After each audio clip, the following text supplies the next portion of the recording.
Mga kautang, another honest review na naman tayo sa video na to at pag-usapan agad natin itong 3,500 na ipapautang ng loan application na ito na babayaran hindi 7 days dahil 45 days po ito at every 15 days yung interval sa pagbabayad. At alam nyo mga kautang, no, dediretso agad tayo sa halaga ng offer, sa interest rate ng loan application na to, kung worth it nga ba siyang utangan, no? Dahil alam ko mga kautang, hindi na to bago sa inyo, no? Sa 3,500, meron po itong service fee na 13%, no? Ito po ay 455 pesos sa total amount na 3,500 at yung daily interest rate nito is 0.5% daily po yan. So, aabot po ng 787.50 cents po.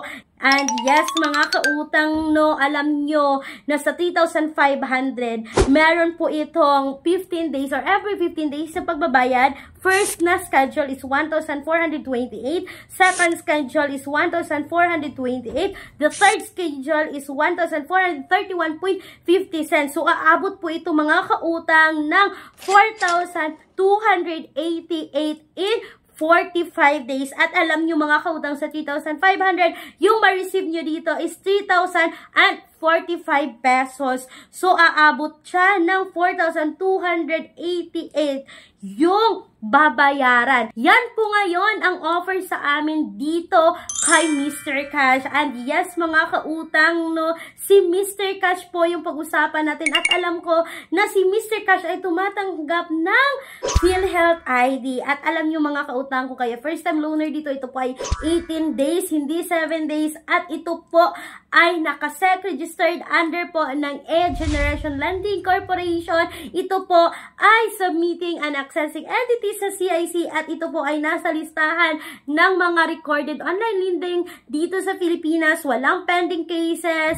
So mga kautang, for me, no, si Mr. Cash is okay utangan ngayong 2025 compared sa other loan application na ang lalaki ng service fee, ang lalaki ng deduction, tapos 7 days lang, no, babayaran. But si Mr. Cash, kung kayo ay repeat loaner na dito, ito po ay 45 days, every 15 days ang interval sa pagbabayad. First time loaner is 18 days agad. So mga kautang, sa ngayon po, hindi po namin grinab itong 3,500 na offer kasi hindi to akin, ha.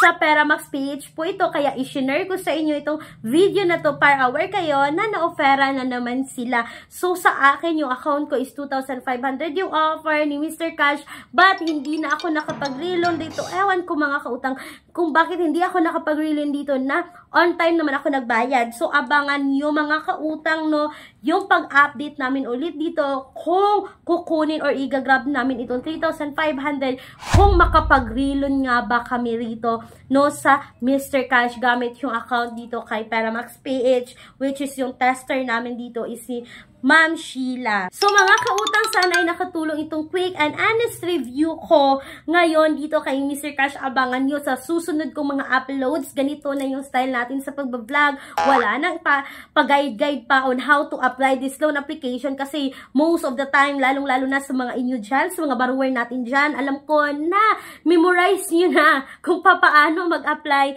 sa kahit anumang utangan online. Kaya dediretso agad tayo sa interest rate para hindi masayang yung panunood nyo sa mga videos na i-upload ko ngayon dito sa akin channel. And mga kautang, please also, wag nating isipin na puro utang na lang. Maghanap tayo ng side hustle, no, na 101 ways to make money online. Although, naghahanap talaga tayo ng kung saan tayo ma-approve. Kung hindi kayo na-approve dito kay Mr. Cash, kagaya ko, hindi ako makapag-wilon dito, may mga alternatives tayo na apply direct website na nasa description box or sa pen comment section na video na to. But, hindi ko sinasabing utangan nyo, no? Do a research pa rin mga kautang. Alamin lahat ng details bago kayo uutang sa kahit anumang utangan online. Hindi ibig sabihin na nakikita nyo dyan ay or binabanggit ko is utangan yun na. May iba pa dito no nagko-comment na anong loan up po ba to? Nakita lang yung thumbnail, nakita lang yung title, hindi na pinanood yung video. Basta-basta na lang uutang. No mga kautang, wag. Kasi dapat tapusin nyo munang panoorin, kunin lahat ng details kung dapat nyo bang utangan. And speaking sa pangmalakihang loan application or masasabi natin bank personal loan, and yes, legit po ito na bank personal loan mga kautang, nag-o-offer ng minimum of 20,000, maximum of 2 million pesos. Yes, mga kautang, legit po ito na bangko. And please take note that all applications submitted is subject for bank approval. Huwag kayong mag-email na ako yung magpapautang. Hindi po, wala po akong pera na ipapautang sa inyo. Maski ako is naghahanap talaga ako ng ganong utangan. No? Nag-uutang rin ako mga kautang as a reviewer. Nagtitake risk kami, nagtitake risk ako. Pinoproceed ko yung mga loan application para ma-aware kayo, para mabigyan namin kayo ng awareness and heads up and right expectation about loan application bago nyo utangan. Kaya mga kautang, be wise talaga. Isipin muna bago umutang sa kahit anumang utangan online.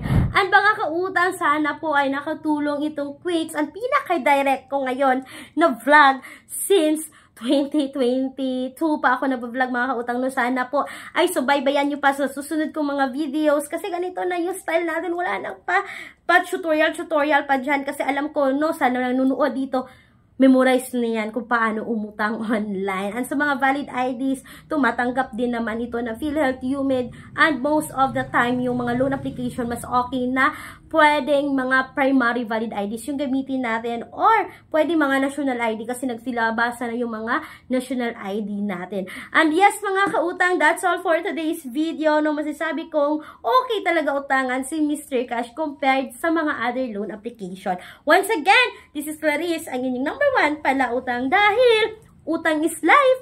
Bye bye bye mga kautang!